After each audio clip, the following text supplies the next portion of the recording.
Olá, tudo bem? Hoje eu vim trazer uma história grega, o mito grego de Ulisses e o Canto das Sereias, aliado ao Evangelho de Marcos 6, ali a partir do versículo 46. E por que eu quis trazer isso hoje para vocês, né?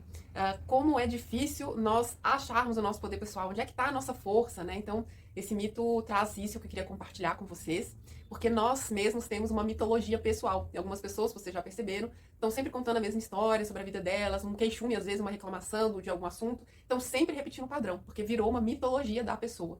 Então, às vezes, precisamos sim superar essa mitologia para construir um novo mito, né? Nos aventurarmos numa nova história. E uma nova história sobre nós mesmos. Então, eu gosto bastante dos mitos, porque trabalho com a terapia junguiana, que trabalha os arquétipos, né? De nós voltarmos um pouquinho, entendermos o nosso inconsciente, o que os mitos querem contar para nós. Então, nesse mito de hoje, o grego Ulisses, né?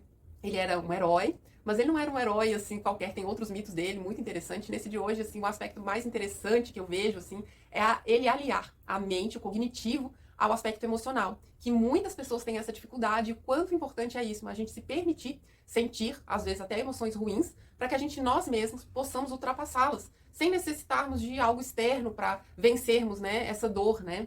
Então Ulisses estava comandando, né, uma equipe de marinheiros. Ele era o marinheiro ali, o piloto, né, do barco ali, que ele tinha que fazer a travessia. Então ele sabia que neste mar que ele ia atravessar tinha sereias, e que as sereias tinham cantos que hipnotizavam os marinheiros, os marinheiros se lançavam ao mar, e ele não podia perder, né, aquela equipe. Então ele pede para os marinheiros colocarem um tampão de cera nos ouvidos, mas que os marinheiros ficassem atentos, que ao observarem ele, porque ele não ia usar o tampão, então ele ia pagar o preço de escutar as sereias cantando, mas que os marinheiros o amarrassem ao lastro, e que se ele ficasse se debatendo ali, que os marinheiros não tirassem o tampão do ouvido e não dessem ouvidos ao clamor dele pedido de socorro, porque ele ia sofrer, porque ele ia escutar o canto das sereias. Então ele pede para os marinheiros botarem o tampão, amarraram ele no lastro, e ele então conduziu o navio. Então ele pagou um preço para poder levar esses marinheiros de um ponto a outro, né? Fez essa travessia, e as sereias então representam também as nossas dificuldades, e que às vezes que a gente não se perca em ilusões achando que um caminho parece fácil, bonito, agradável, vamos cair no canto da sereia, né? Quem que nunca ouviu esse ditado, né? Não cai no canto da sereia, porque é um caminho muito fácil.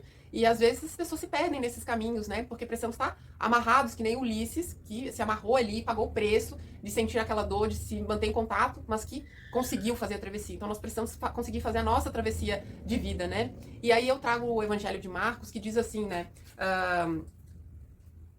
Exatamente assim. Ao anoitecer, o barco estava no meio do mar e Jesus se achava sozinho em terra.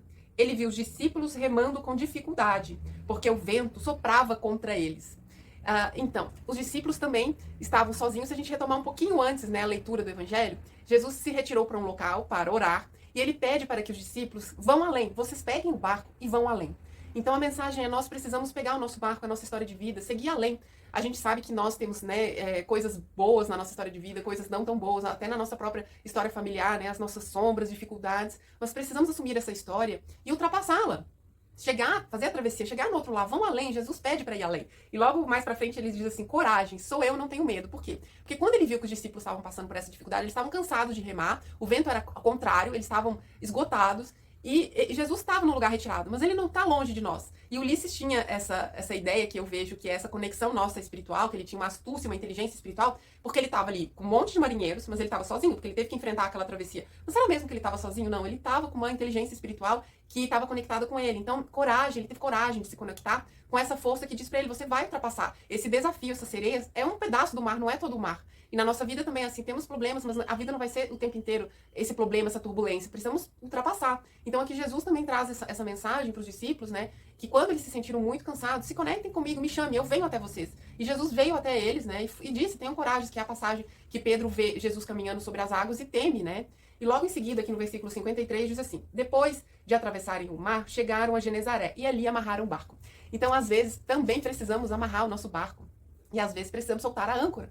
Quando que a gente vai saber quando amarrar o barco? Quando precisamos estar que nem Ulisses, firmes nos nossos valores. Mas não é nosso valor: eu acho que eu tô certa. Não. É numa inteligência espiritual que me diz, porque tem leis espirituais que nos regem, né? Então a gente precisa estar firme, mas saber que os nossos valores precisam estar alinhados a essa inteligência espiritual. Não pode ser uma coisa que eu queira fazer, porque é o canto da sereia. Eu só quero fazer, acho que tá certo, e eu vou cair no mar de ilusões, porque a vida tem, vamos dizer, a causa e efeito. Se eu faço coisas que vão contra a lei divina, eu vou receber um efeito, né? Que é esse canto da sereia. Porque pessoas que caem em canto da sereia, em determinados momentos, vão passar por situações mais conflituosas. Parecia fácil, bonita, aquele canto era encantador e tal, mas a pessoa se perdeu. Então, tem horas que eu preciso estar firme nessa inteligência espiritual, nesse valor centrado, né? Centrado em Deus, nessa divindade, em mim, para que eu consiga ter coragem de ultrapassar esse mar das sereias, esse mar de remar o cansaço, de estar contra o vento. Preciso ultrapassar isso. Em determinados momentos, eu preciso soltar de coisas que não me cabem mais, de assuntos que precisam ser, já foram na minha vida, né? Que eu preciso soltar. Então, muitas pessoas resistem à força da vida, né? E resistir é ir contra a vontade divina. Isso causa sofrimento. Então, tem horas que sim, é preciso se desapegar de determinadas situações e se permitir navegar na vida. Navegar, ir no fluxo da vida, né? E o que vai fazer nós nos ancorarmos e ora soltarmos a âncora. Essa inteligência espiritual. Então precisamos estar abertos, né? Também para ouvir a inteligência espiritual. Ulisses não tinha o tampão no ouvido. Então ele estava ouvindo essa inteligência espiritual que diz para ele: tenha coragem, também você vai ultrapassar esse momento desafiador. Então que nós também tenhamos coragem de ultrapassar esse mar turbulento, esse canto de sereias, para que a gente possa se encontrar do outro lado da margem, né? Fortes em nós, nessa inteligência divina. E caso você sinta necessidade, precise conversar, precisa ultrapassar algum padrão, alguma crença, eu vou deixar aqui abaixo os meus contatos, né? Eu trabalho como terapeuta. E também vou deixar aqui acima o card de um outro mito que é muito interessante, que recomendo para que você veja. Então, um grande abraço, deixo essa mensagem para você, que você não se perca no canto das sereias e que você ultrapasse, tenha coragem de ser você, mas a coragem de ser você com a divindade, com aqueles elementos que próprio Deus trouxe para nós, né? Então, assim como Ulisses se amarrou ao lastro, Jesus também se prendeu à cruz por todos nós. Então, pagou um preço. Eles pagaram um preço, né? Para que a gente pudesse estar ouvindo essa história aqui hoje, para que a gente se transforme internamente. Então, se você gostou também desse conteúdo, por favor, deixa aqui o seu curtir, se inscreva aqui no canal, que é novo. E o meu muito obrigada, um abraço e até o próximo vídeo.